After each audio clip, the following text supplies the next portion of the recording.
la luz de la verdad. Programa presentado por la comunidad religiosa Iglesia de Dios del Nuevo Pacto.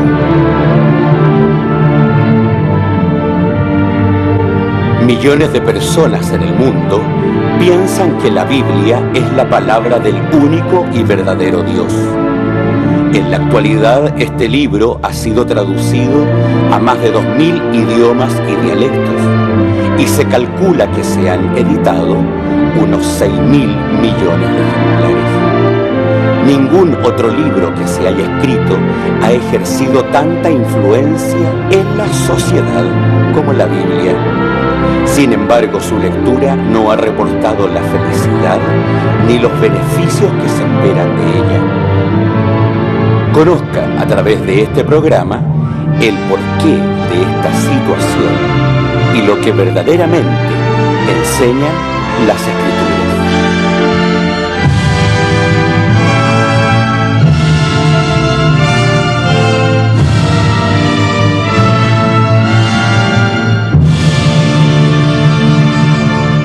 Amados televidentes, una vez más estamos con vosotros, la Iglesia de Dios del Nuevo Pacto, agradeciéndole los llamados y las preguntas que han surgido a raíz de nuestros programas. En esta oportunidad vamos a tratar de contestar lo más que podamos, pero consideren también de que nuestra disposición es aprender de vosotros, de manera que insistimos en nuestra dirección en Carreras, esquina de Aníbal Pinto, está la sede de la iglesia en San Rosendo, y las preguntas que vosotros queráis hacer o asistir a nuestro local tienen las puertas abiertas para vosotros. El Dios de paz les bendiga y coloque en vuestros corazones el entendimiento para escuchar lo que Él nos va a entregar en este programa. Hay, como ya dije, una serie de preguntas, entonces voy a dar la palabra a mis hermanos que me acompañan para que ellos hagan la pregunta correspondiente, y tenemos nuevamente la presencia de nuestro amado pastor, el cual contestará en la medida que le vayan preguntando. Hermano Montero. Bueno, una de las cosas por las cuales yo particularmente entré a la iglesia fue el mandamiento del sábado, y así se fue dando que empecé a conocer la doctrina de Dios, particularmente en las leyes. Y mi pregunta es, ¿acaso la iglesia actual, la Iglesia de Dios del Nuevo Pacto, tiene otra forma de enseñanza? Porque normalmente hablamos de las leyes, ¿o hay otra forma de enseñanza para la gente? Entiendo que esa es una pregunta que te hicieron a ti. Claro, sí, particularmente. Bueno, indudablemente de que la doctrina de Dios no tiene solamente que ver con las leyes. Nosotros hablamos mucho de eso porque es el punto conflictivo en estos siglos que vivimos. Ese es el punto conflictivo, si es menester cumplir la ley o la ley que clavada en la cruz. Pero hay muchas cosas. Dios nos hizo, sabe de nuestras necesidades. También hablamos del matrimonio, también hablamos del problema de las drogas, también hablamos del amor, hablamos de la vida de los jóvenes, de todas las cosas que conciernen a la vida del ser humano. No hay nada que Dios haya dejado libre. Él puede enseñarnos a vivir bien, y obviamente en la medida de que vaya transcurriendo el tiempo vamos a tener la oportunidad de conversar de diferentes cosas. Ya. Buenas tardes. Que el Espíritu de Dios los pueda acompañar hoy, tanto a ustedes televidentes como hermanos en casa. Muchas veces cuando yo converso en la calle con personas, con colegas de trabajo o con cualquier persona, amigo que tengo, sobre todo si ellos son de una congregación religiosa, siempre he llegado a por lo menos tener dos puntos, no en concordancia, en desacuerdo en sí.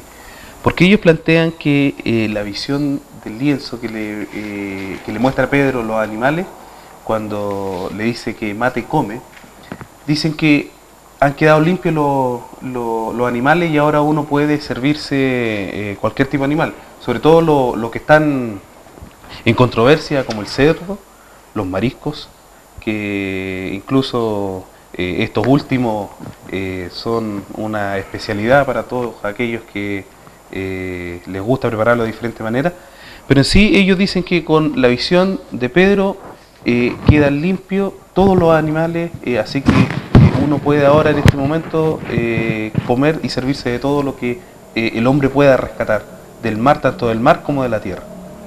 Mira, antes de contestarte esa pregunta, yo quiero acordar lo que hablamos el sábado pasado con las personas respecto a las muestras que hay antes del pacto de Dios con Israel en el monte Sinaí, sobre que existían leyes, porque si ustedes se acuerdan, por ejemplo, del caso de Noé, cuando eran los días previos al diluvio, está en Génesis 7. Entonces, voy a leerles una parte, porque me están haciendo preguntas acá, entonces me pilla. Pero aquí ya la tengo, dice. Y Jehová dijo a Noé, capítulo 7, verso 1, entra tú y toda tu casa en el arca, porque a ti he visto justo delante de mí en esta generación. Y luego le dice, de todo animal limpio, te tomarás 7 en 7, macho y hembra. Más de los animales que no son limpios, 2 machos y su hembra. Entonces, aquí no le dice Dios, estos son los animales limpios y estos no son limpios, sino que le dice, toma 7 de los limpios y 2 de los que no son limpios. Y eso señala que él no he tenido un conocimiento de la ley. Estamos hablando en este minuto de la ley alimenticia, que es una de las cosas que habla la palabra de Dios. Ahora, la gente dice que nosotros decimos, por ejemplo, que el cerdo es inmundo. No es eso. Cuando ustedes leen el último versículo, o los primeros versículos del capítulo 2 del Génesis, dice que Dios miró y vio que todo lo que él había hecho era bueno en gran manera. Entonces, si nosotros decimos, este animal es inmundo, estamos faltando a la palabra de Dios. Y eso es lo importante. Cuando ustedes leen, por ejemplo, la Biblia en Levíticos capítulo 11, dice, y habló Jehová a Moisés y a Aarón diciéndole, habla a los hijos de Israel diciendo, estos son los animales que comeréis de todos los animales que están sobre la tierra. De entre los animales, todo el que tiene pezuña y tiene la pezuña hendida y que ruña, de este comeréis. Empero, no comeréis de los que rumian y de los que tienen la pezuña hendida. Y ahí da los ejemplos, dice.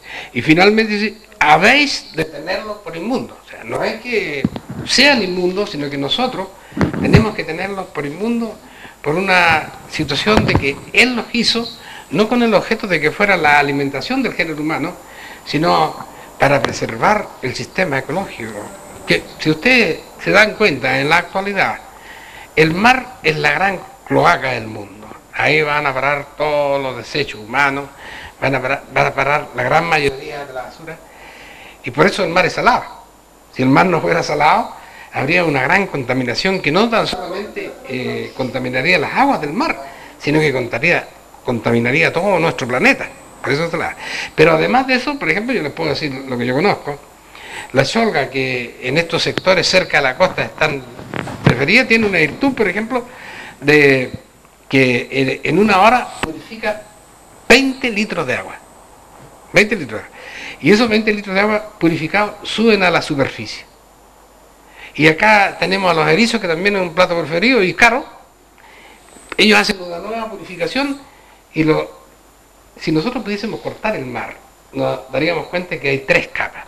La capa de abajo es la más contaminada. Ahí están los crustáceos, ahí están varios seres vivientes que su función es purificar, ¿no es cierto?, las aguas del mar. Y dice, y de las cosas vivientes que hay en el mar, solamente las que tienen aleta y escamas comeréis. Y nosotros nos damos cuenta, por ejemplo, que el congrio es del fondo del mar, de la medianía del mar, no es nunca de la superficie. En cambio, por ejemplo, la merluza es un pescado de la superficie, es limpio, y tiene aleta y tiene escamas, y el congrio no tiene aleta, escamas, tiene cuero. Entonces, cuando llega el tiempo de la apertura de la veda de los mariscos, hay mucha gente que se enferma. ¿Por qué se enferma? Porque ellos contienen, digamos, microbios que permiten limpiar el agua, ¿no es cierto?, pero que al ser humano lo hacen mal. Y esa es la voluntad de Dios, no es esta una cosa. El cerdo, por ejemplo, es un animal inmundo. Ahora, la gente dice, bueno, pero es que ahora con estos sistemas modernos el cerdo es limpio. el cerdo es limpio, pero no se deben olvidar que en Inglaterra, ¿no es cierto?, la famosa, ¿cómo se llama esto? Fiebre porcina. La fiebre se llamó fiebre porcina y salió de criaderos ingleses de cerdo, ¿no es cierto? ¿Por qué se le cambió nombre? Porque indudablemente que la gente iba a dejar de consumir el cerdo y los grandes industriales iban a perder. Y el poder del dinero dijo, cambiémosle ahora. Y ellos hicieron su exigencia al Estado y el Estado no revela esas cosas, ¿no es cierto? Y ellos ahora le pusieron H1, algo así. H1N1. H1N1. Esa es la codicia del hombre, pero no pueden cambiar la ley de Dios. Entonces debemos entender eso. Ahora, por ejemplo, hay un principio, dice que Pedro estaba en su apartamento, él, ¿no es cierto? Y de repente se cayó como en un sueño y vio un lienzo que bajaba, y el lienzo tenía de todo tipo de especies vivientes. Y oyó la voz que le decía, Pedro, mata y come. Y Pedro le dijo, no señor, yo no entraba jamás en mi boca una cosa como un inmundo, porque el judío no come esas cosas, por la ley de Dios. Y segunda vez, Pedro contesta de la misma manera. Tercera vez, entonces Pedro, Dios le dice, a ninguna cosa que Dios limpie, llames tú como una inmunda. Pero a mí me tendría que entrar un versículo de la Biblia que dijera que Dios que el Señor Jesucristo vino a morir por los animales. Blasfemia, ¿no es cierto? Dios vino a morir por las personas humanas. Y eso se entiende cuando se lee el capítulo 10 del libro mismo de los Hechos. Y no nos olvidemos una cosa, para el pueblo judío, los gentiles éramos inmundos, no se juntaban ellos con los gentiles. Era, digamos, un pecado, prácticamente para el Sanedrín era un pecado que hubiera habitantes judíos y gentiles, con los samaritanos, por ejemplo. Entonces, dice que él estaba todavía pensando qué podía hacer, dice, la cosa que estaba viendo. Entonces dice que de repente golpearon a su puerta, dice, y eran unas personas que lo venían a buscar de parte de Cornelio. Y Cornelio era un impío, gentil, ¿no es cierto?, que él y su casa creían en el Señor Jesucristo. Entonces, ahí entendí yo, dice Pedro, lo que Dios me dijo, lo que yo limpié, no lo llames tú como un inmundo. Porque antes el mundo gentil eran inmundos, pero de Pedro adelante. Ahora, y en eso consiste, en aquella palabra que Dios le dijo, el Señor Jesús le dijo a Pedro, a ti te daré las llaves del reino. Porque el reino estaba circunscrito al pueblo de Israel, ¿no es cierto? Pero si ustedes ven ellos dos, la cantidad de etnias que habían ahí, ¿no es cierto?, escuchando el mensaje, ellos se convirtieron, y Pedro fue el primer apóstol que habló con los gentiles. Y aquí otra prueba más grande, la de Cornelio, por ejemplo, esa era la llave del reino, ahí fue abierto el mundo para los gentiles. Una cosa quería aportar sobre todo al tema biológico de la alimentación, querido hermano. El cerdo produce una de las... No produce, es portador de una de los parásitos más terribles que le pueden generar al ser humano, como el cisticerco. El cisticerco se transmite también por la carne de cerdo, ingresa al estómago, procesa, es un parásito, ese parásito se anida, se va por el torrente sanguíneo y llega al cerebro. Al llegar al cerebro produce un espasmo y es capaz de provocar un infarto, se ve como un infarto cerebral en una imagen.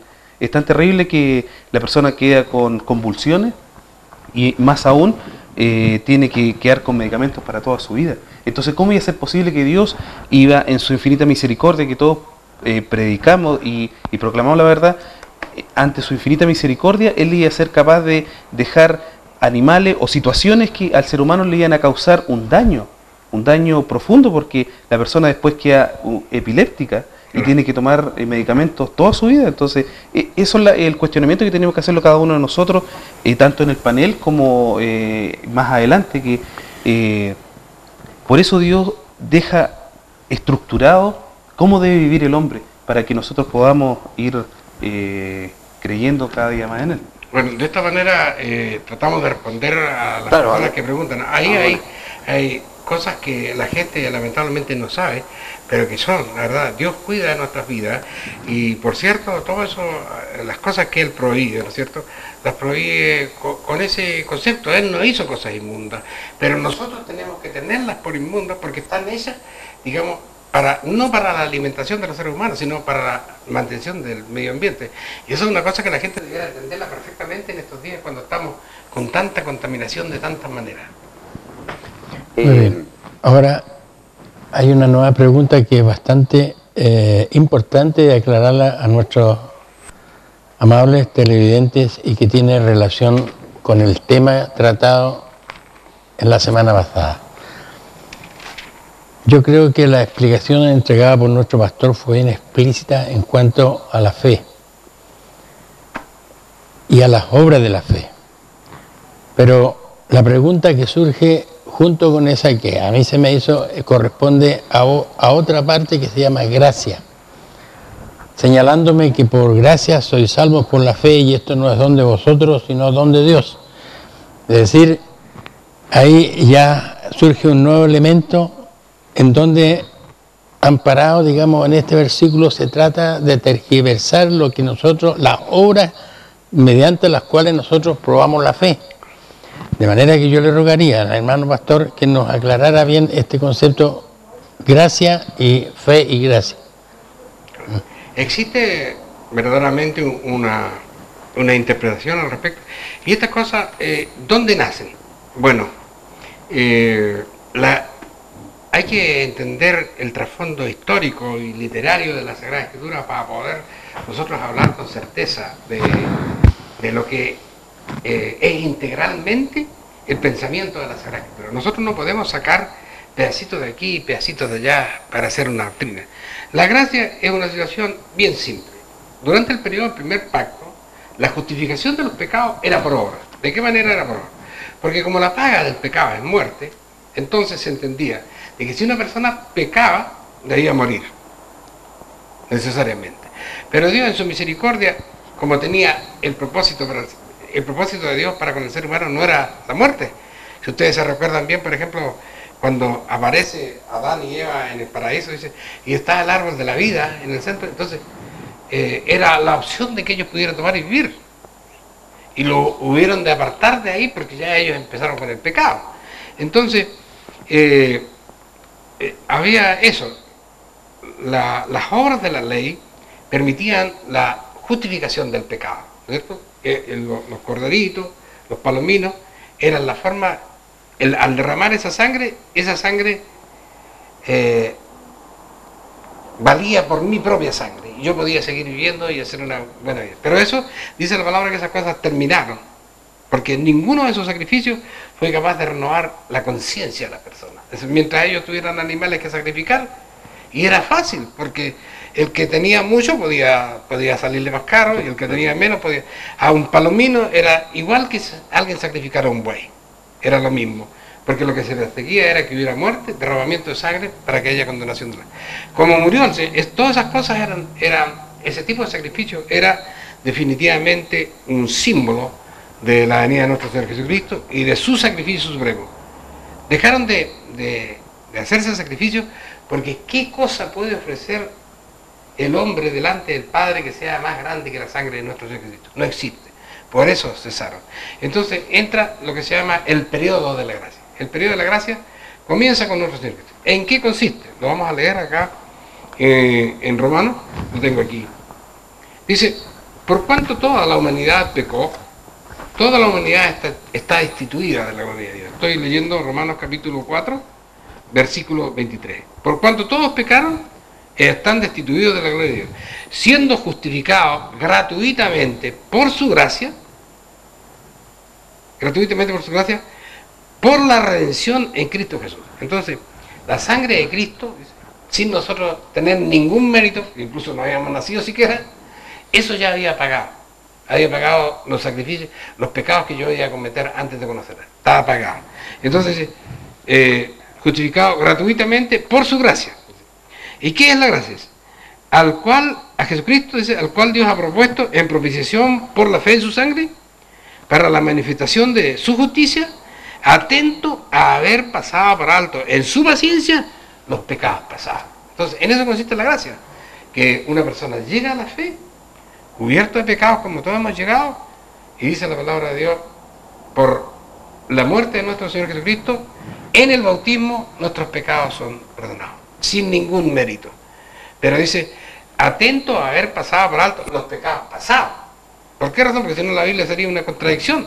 Porque dice la palabra de Dios, el pecado está en la persona que sabe hacer el bien y no lo hace. De manera de que si alguien, por ejemplo, entendió el mandamiento de Dios y no lo hace, a él perdió ya la gracia, la perdió, porque está en desobediencia. Entonces, eso es lo que es referente a la gracia. Ahora, cómo comulga la fe, la gracia y la ley, es claro.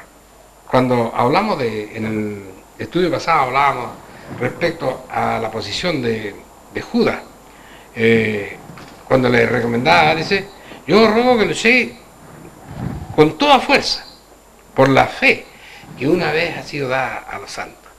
Entonces, ¿cuál era la fe que le fue dada a los santos y quién eran los santos? Bueno, Éxodo 19 explica que los santos que él había llamado en ese minuto era su pueblo Israel. Eso era los santos. Y a él le fue entregada la fe. Entonces, ¿qué es fe? Ese es el asunto ahora. Entonces, la fe es el sustento de lo que nosotros creemos. Yo creo que Dios me va a ayudar porque yo cumplo con su ley. Yo creo que Dios me va a ayudar porque yo hago su voluntad. Pero hacer su voluntad significa hacer todo lo que Él dice, no lo que a mí me parece. Y la iglesia hoy día no hace todo lo que Dios dice, hace lo que le parece. Entonces, esas son las cosas que nosotros tenemos aquí.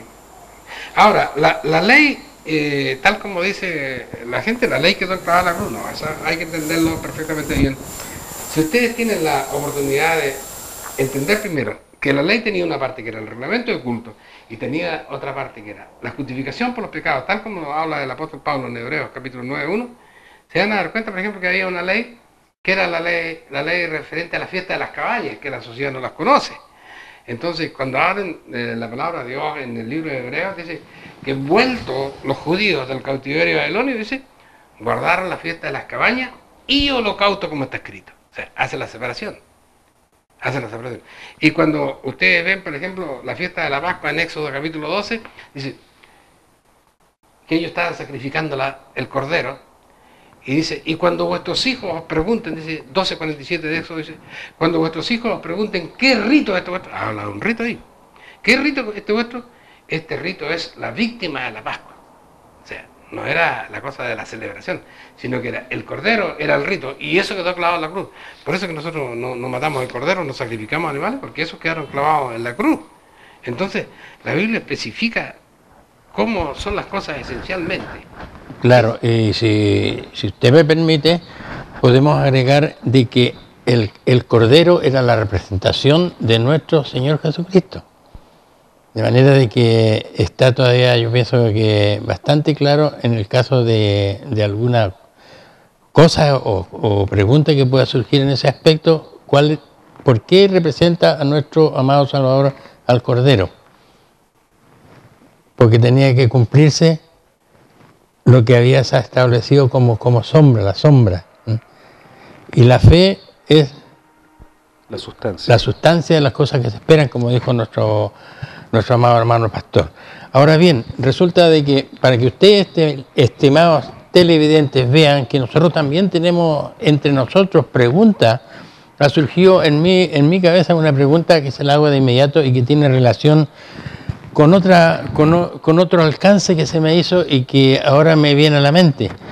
Porque resulta de que si yo conozco la palabra y no la puedo, y al conocerla de todas maneras no me gusta y no la acepto, abogado tengo con el Padre a Jesucristo mismo. ¿Cómo se explica eso? No es eso lo que dice la palabra de Dios. La palabra de Dios dice terminantemente en Juan, hablando a los hijos de Dios, a los que cumplen su voluntad, a los que guardan sus mandamientos, que de alguna manera, por alguna circunstancia, se ven, ¿no es cierto?, en una causa de pecado, porque dice que todos nosotros pecamos, y si alguno dice que no ha pecado, dice, el tal es un mentiroso.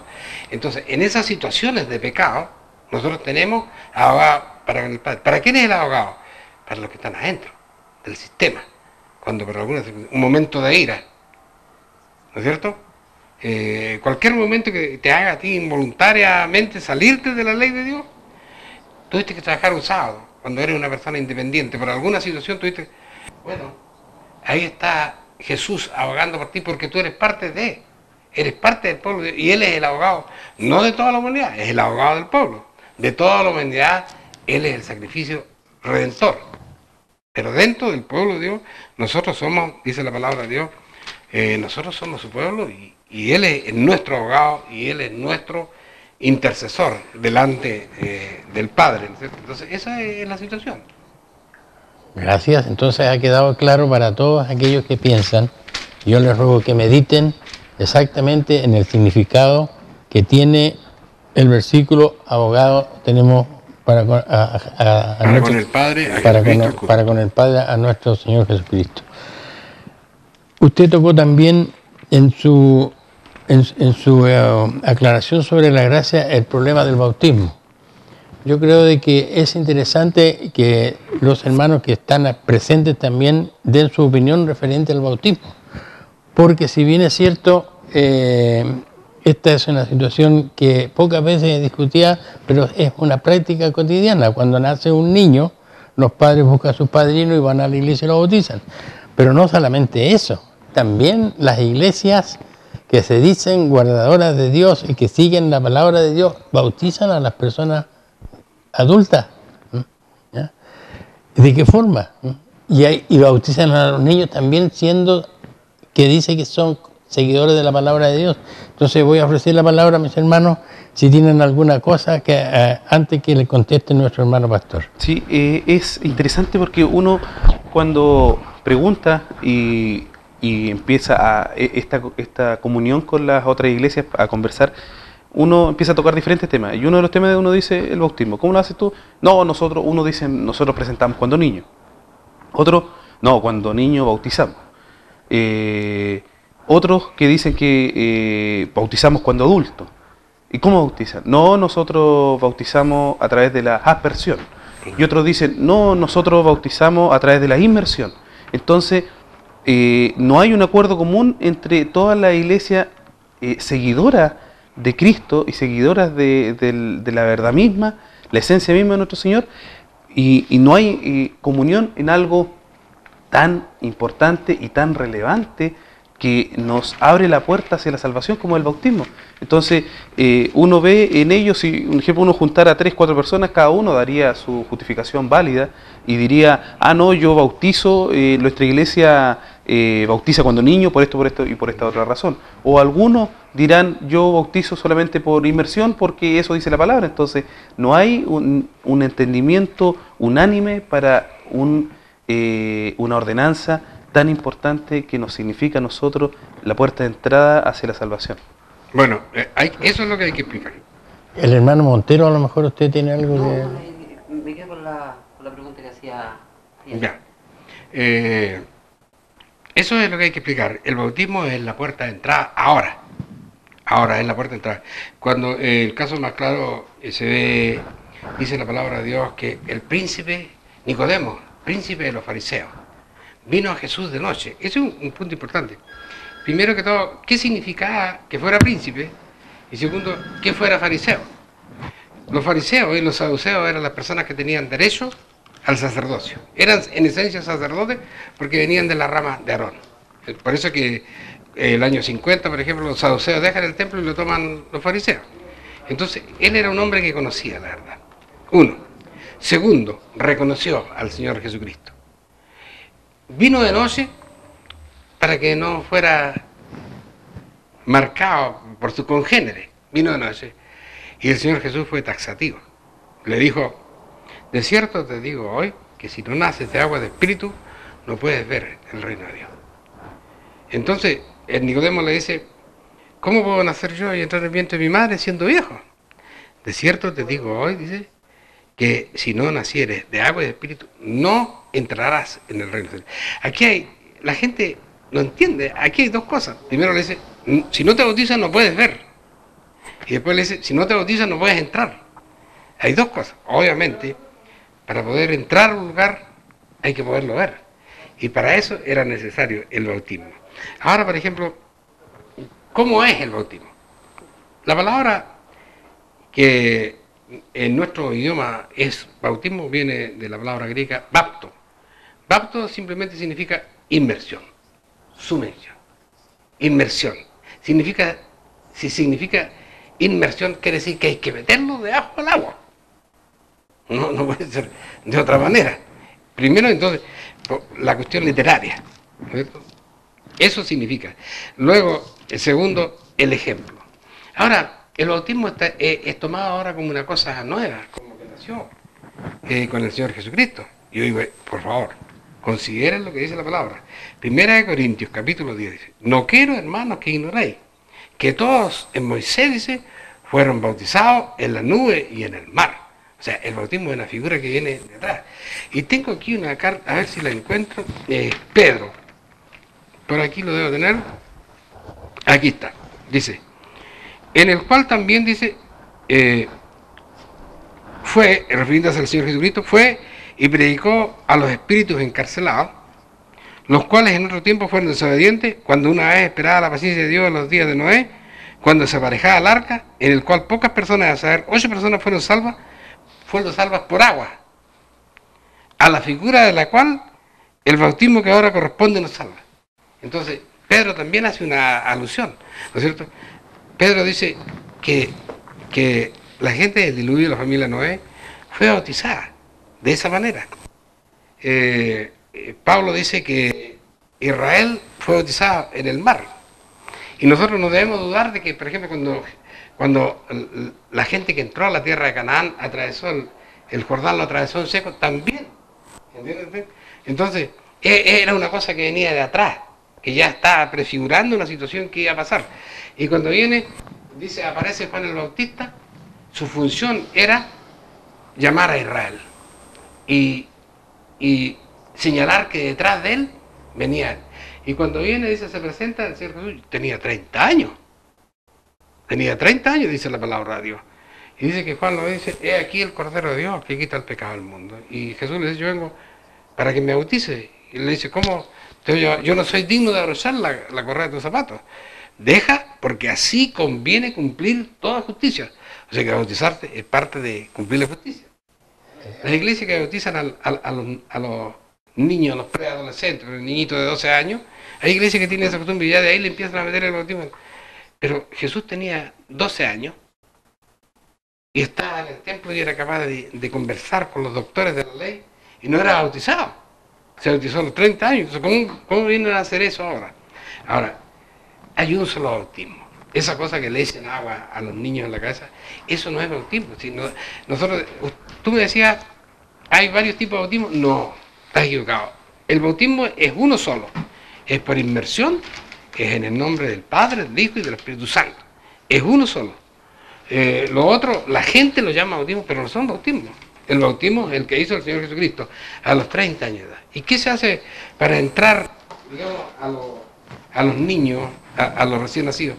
¿Qué se hace como para poder entrarlos? ¿Qué se hace para poder entrarlos a la iglesia? Dice la palabra del Señor que cuando el Señor Jesucristo tenía 8 años, fue llevado al templo para ser presentado. Entonces, ese es el método. ¿Cómo se integra un niño del pueblo de Dios? Es presentado. Bien, entonces para aclarar,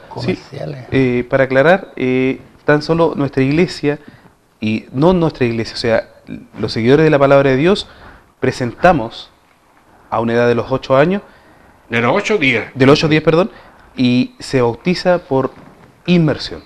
Cuando la persona... Cuando hay un pleno arrepentimiento y un conocimiento de la palabra. Exactamente.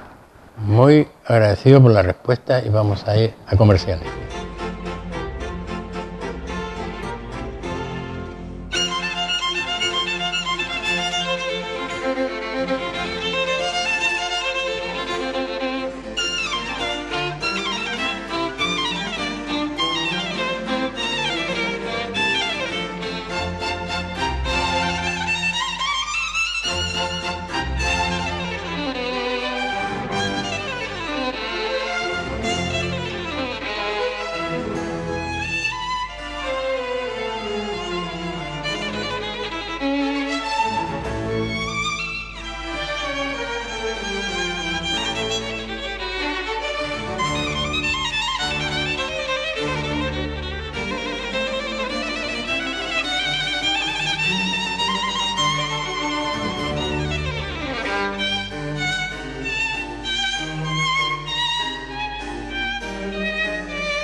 Este tema quedaría bastante clarificado con lo que ha dicho nuestro pastor.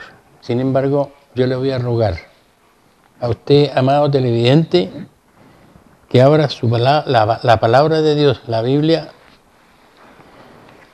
en el libro de San Mateo, capítulo 3, del 13 al 17, y me voy a permitir leerlo, por un solo detalle que probablemente era necesario recalcar.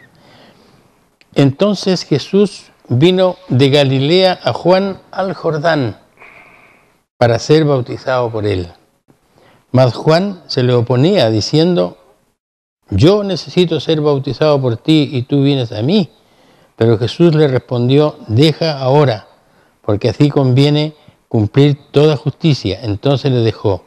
Y Jesús, después que fue bautizado, surgió luego del agua, y aquí los cielos le fueron abiertos, y vio al Espíritu de Dios que descendía como paloma y venía sobre él. Y hubo una voz de los cielos que decía: este es mi Hijo amado, en quien tengo complacencia. Es decir, todo lo que habló nuestro hermano pastor está graficado aquí, y a mí solamente quería hacer el detalle donde dice: Jesús vino de Galilea a Juan al Jordán, es decir, el bautismo en el río por inmersión. Exactamente. Ya. Ahora sigo con mis hermanos si tienen alguna otra pregunta. Tengo una pregunta, pero es ajena a lo que se ha venido conversando y me la han hecho en muchas ocasiones, e incluso durante esta semana se me hizo. ¿Por qué nosotros no predicamos en la calle, pastor? Predicación a la calle. La predicación a la calle. Sí. Bueno, a ver, yo durante un tiempo en mi vida también estuve en una iglesia que se predicaba a la calle. Ese pastor nos decía: esas van al punto a hacer, qué sé yo, en carrera con tal calle.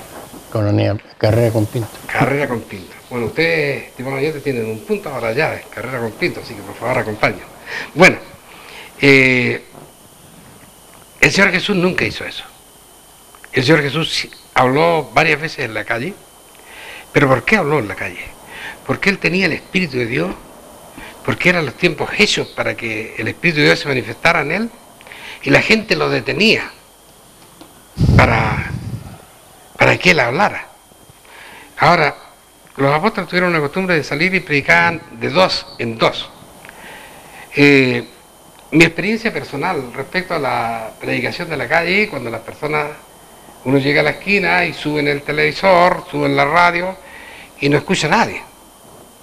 Entonces, por favor, estamos en el siglo XXI, la orden es predicar, y eso es lo que hacemos nosotros ahora a través de la televisión, y lo podemos hacer a través de la radio, y lo hacemos a través de conformar familias honestas, rectas, tener una buena conducta en el trabajo, estamos predicando, ser un buen vecino, estamos predicando, y cuando alguien nos pide hablar de la palabra, estamos dispuestos a hacerlo, y tratamos de estar en condiciones.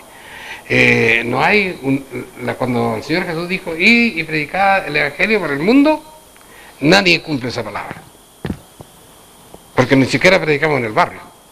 Entonces, eso es una orden de la iglesia, predicar en el mundo entero, pero eso opera Él va abriendo las puertas y va que se generen las condiciones. Pero ahora, incluso ahora hay gente que ya menos predica en la calle, y hay muchos que predican en la televisión, como nosotros ahora, en un pequeño canal, y ellos en muchos canales más grandes. Pero ¿cuál es su propósito? ¿Enseñar verdaderamente la verdad? Podemos decir nosotros que cuando un hombre está diciendo, oye, estimado hermano, Dios tiene una bendición, ese programa lo escuché yo, oye, estimado hermano, Dios tiene una bendición para todos aquellos que tengan 10,000 pesos. En una iglesia aquí en Santiago. Y pasa los que tienen 10,000 pesos y se dan con la gran bendición. Pero Dios no se ha olvidado de todos ustedes. También los que tienen 5,000 pesos, Dios los va a bendecir. Pueden pasar. Bueno, Dios es bastante exigente porque bajan hasta 1,000 pesos nomás. De ahí de 1,000 para abajo, no sé qué pasa con Dios, con el Dios de ellos, porque Dios no hace las cosas de esa manera. Entonces, esto todo se ha corrompido, la verdad de Dios. Nosotros predicamos el Evangelio. Aquí lo que estamos haciendo es predicar. Y predicar el verdadero Evangelio, estimados hermanos. Nosotros no le estamos diciendo, vente para acá, te vamos a sanar de todo tu cuerpo enfermo, te vamos a hacer que deje las muletas. No estamos diciendo esas cosas. Porque nosotros lo que tenemos que enseñar es la verdad de Dios, la palabra. Porque todas esas penas que agobian a la sociedad hoy es porque la gente no cumple la palabra de Dios. Yo tengo una última pregunta.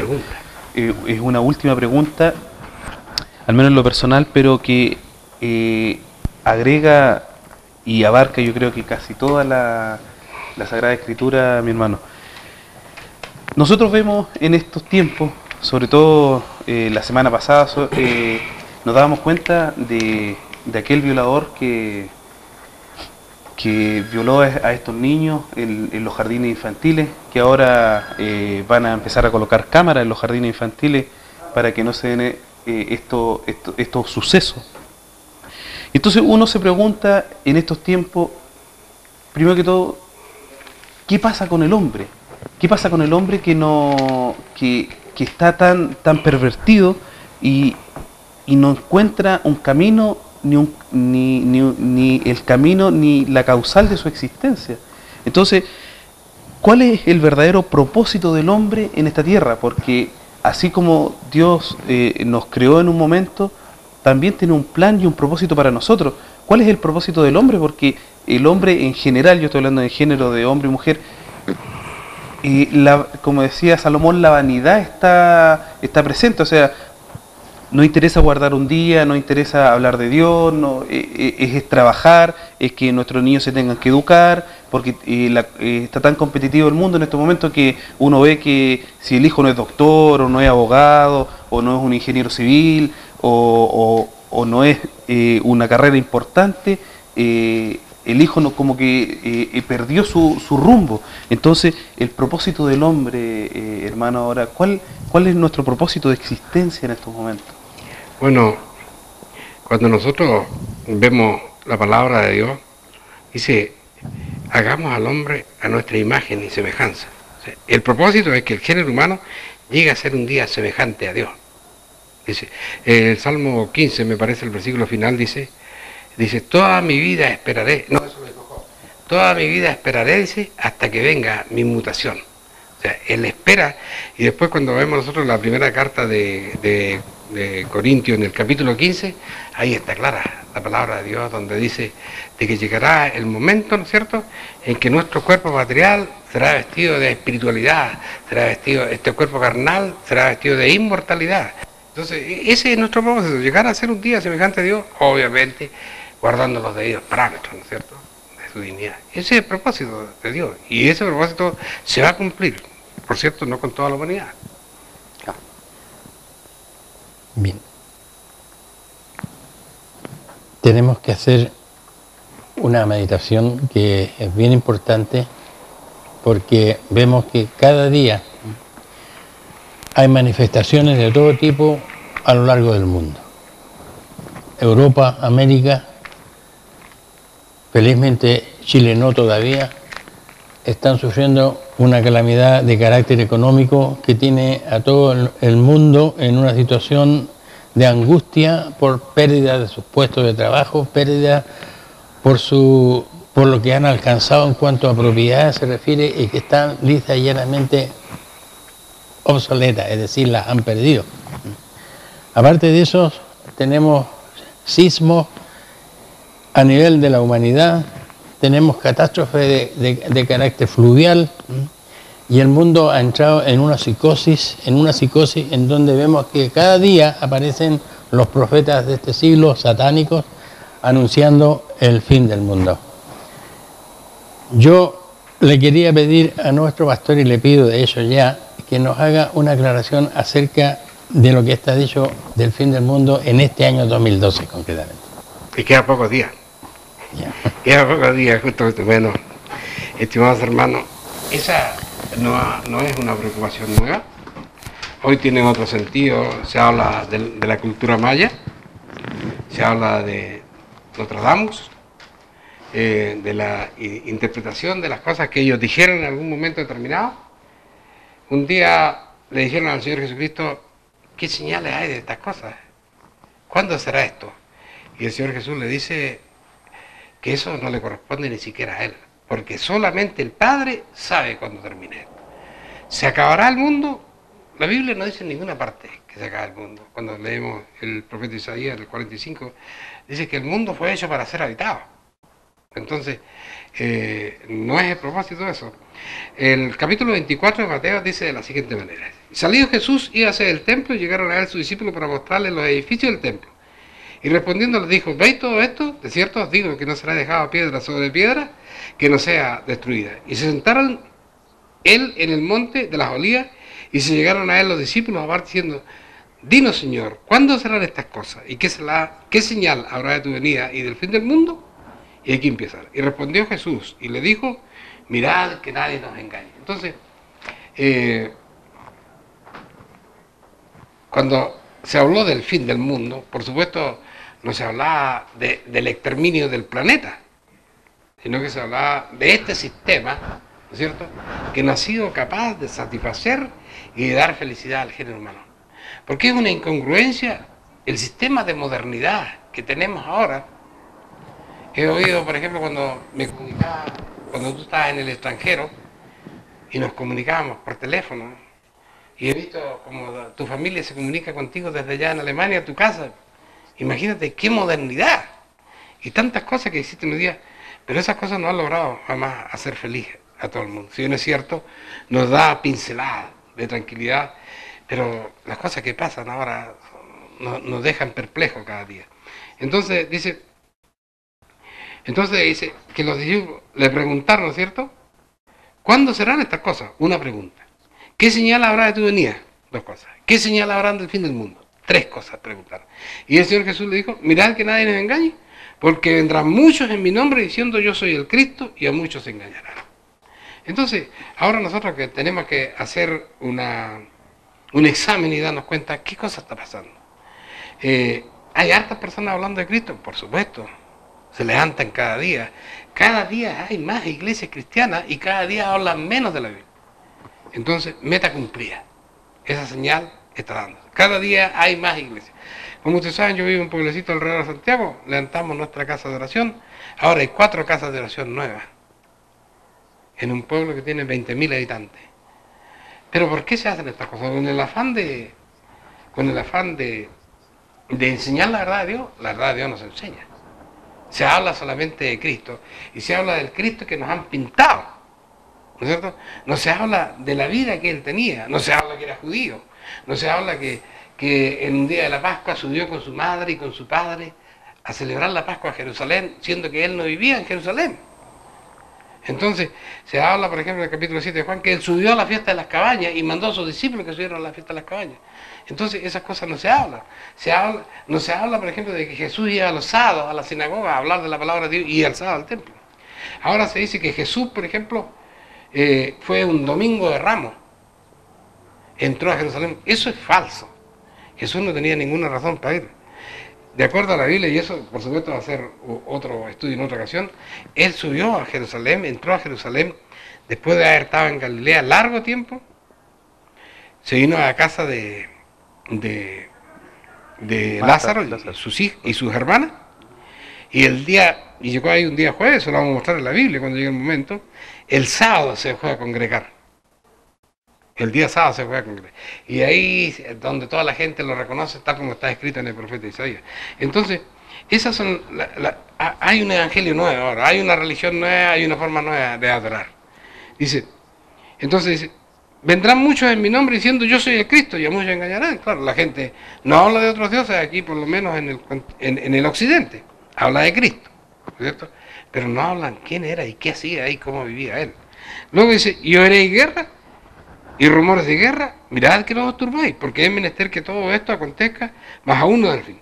Porque se levantará nación contra nación, reino contra reino, habrá pestilencia, hambre, terremoto por los lugares. ¿Qué son estas cosas? Estas cosas son las señales. Cuando empiezan a acontecer estas señales, quiere decir que se ha acercado el reino de Dios acá, a la tierra.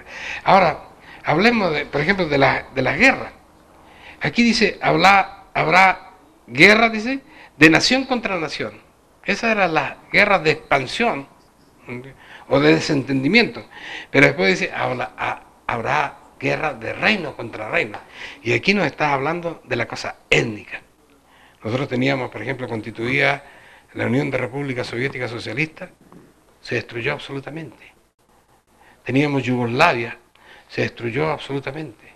Entonces, las etnias empiezan a recuperar su sentido de vida. Y hay más, todavía nos falta mucho más. Todavía tenemos una España, ¿no es cierto?, que son varios reinos ahí, y que un día se van a deshacer. España en la Biblia es Tarsis, y Tarsis tiene un gran castigo de partido y pasa.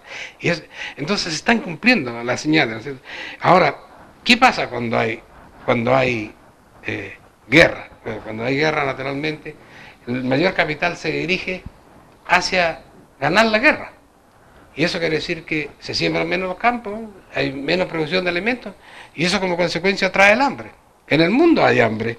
Se dice que mueren 32.000 niños diarios de hambre, porque mueren mucho más.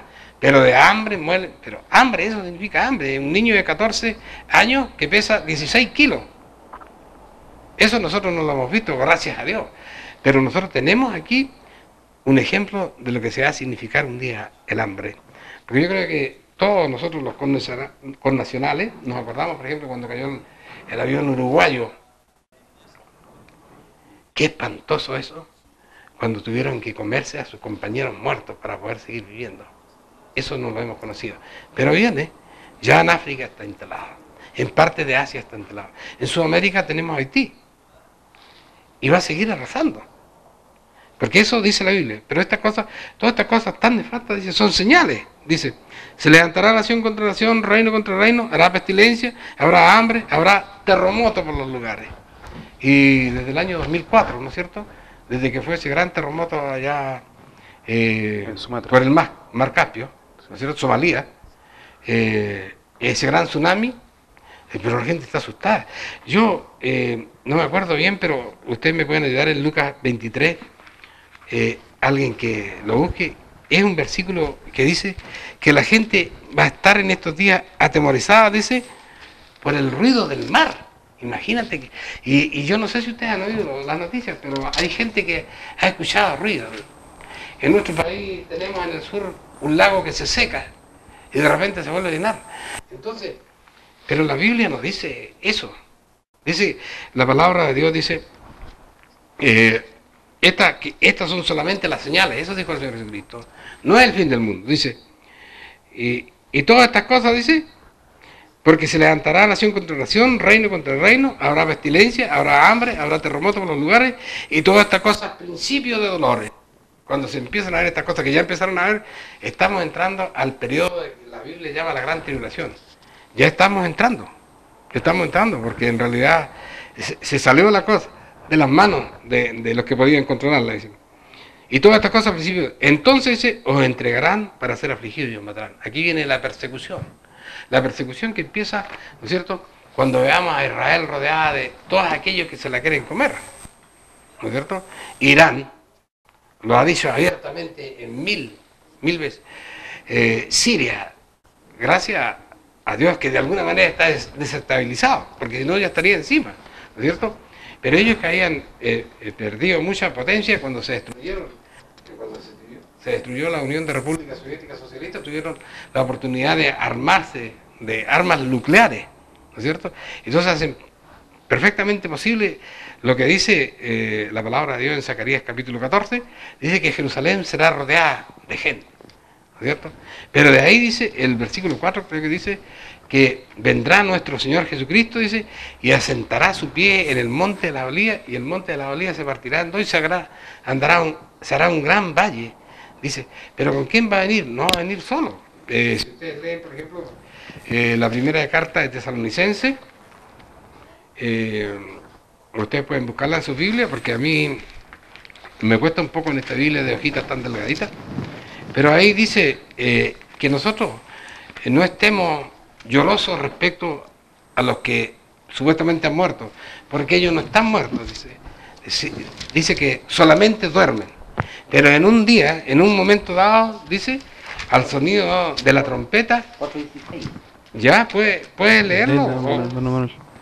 Tesalonicenses, primera de Primera de Tesalonicenses. Porque el mismo Señor, con voz de aclamación, con voz de arcángel y con trompeta de Dios, descenderá del cielo, y los muertos en Cristo resucitarán primero. Luego nosotros, los que vivimos, los que quedamos juntamente con ellos, seremos arrebatados en las nubes a recibir al Señor en el aire. Y estaremos siempre con el Señor. Este no es un arrebatamiento, sino que vamos a salir a recibir. Cuando alguien llega a su casa, ¿cierto? Usted lo sale a recibir a la puerta de la calle, pero no lo deja ir, sino que entra con él. Y dice Zacarías que él con su santo afirma su pie en el monte de Sinaí. Ahora, por ejemplo, el capítulo 24 de Mateo es el comienzo, ¿no es cierto?, de la declaración de nuestro Señor Jesucristo.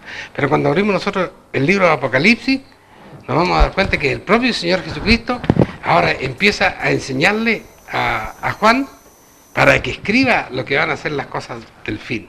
Y ahí aparece esta gran aparición de los 4 caballos del Apocalipsis, ¿no es cierto? Y aparece primero, dice, un caballo blanco. Y la gente dice, esa es la venida del Señor Jesucristo. No, es la venida del Señor Jesucristo. Porque cuando venga el Señor Jesucristo va a imponer la justicia. ¿Y qué viene después del primer caballo blanco? Bueno, después vienen las guerras, y después viene el hambre, y después viene la persecución a la iglesia, vienen las pestilencias. O sea, no, ese no es el Señor Jesucristo. El Señor Jesucristo aparece por allá, triunfante por el capítulo 14 de Apocalipsis, ¿no es cierto? Entonces, lo básico es que la Biblia nos dice de que el mundo se va a acabar porque se van a juntar una conjunción de astros, ¿no es cierto? No dice eso la Sagrada Escritura. La Sagrada Escritura dice que Dios es justo y que Él va, primero que todo, a recoger a su pueblo Israel. Ellos no están todavía allá todos, falta, pero paulatinamente, ¿no es cierto?, la nación de Israel ha ido tomando parte. Dice la Biblia, en otra parte dice que Dios va a poner a Israel como piedra de tropiezo. Y varias naciones ahora están tropezando en Israel, ¿no es cierto? Hay un conjunto de naciones que para ellos es un tropiezo que existe Israel. Y se van a enardecer, dice, y van a venir sobre Jerusalén, dice. Pero Dios ahí va a estar atento. Entonces, el mundo no se acaba ahí. Cuando ustedes ven, por ejemplo, dice en el capítulo 6 del libro Apocalipsis, al final dice que los hombres, dice, ven que ha llegado la hora del día de la ira del Señor. Y se manifiesta el día de la ira del Señor cuando se abren, ¿no es cierto? Empiezan, vamos a ver aquí, no sé si tenemos, parece que tenemos hora todavía. Vamos a leer el capítulo 6 de Apocalipsis. Y aquí la palabra del Señor dice,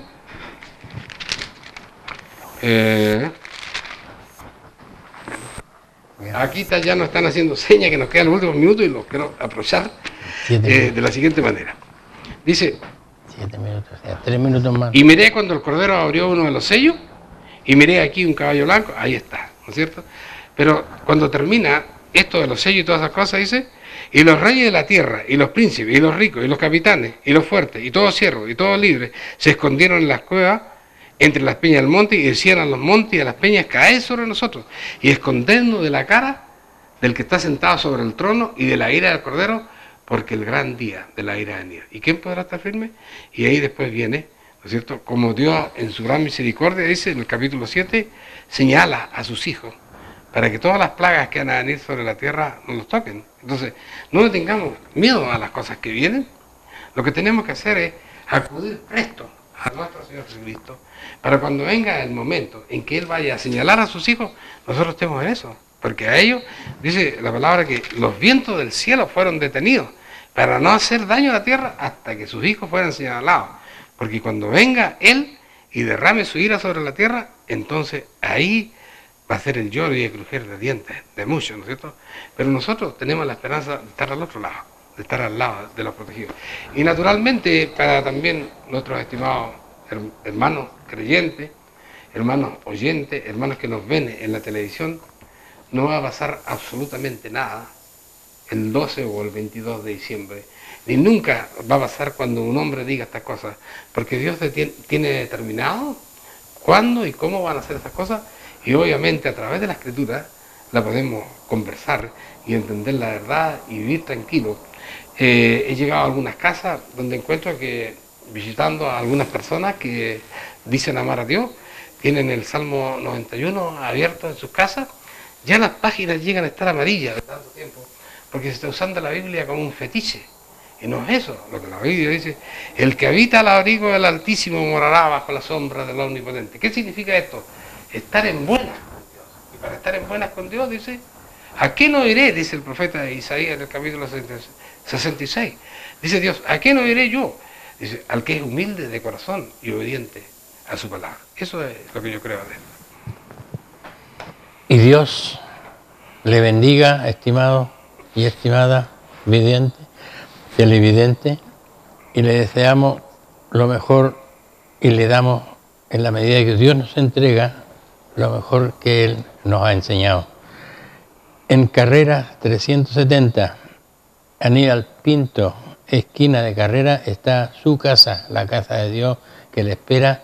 Agradecemos una vez más su atención y esperamos nuevamente vernos el próximo sábado, Dios mediante.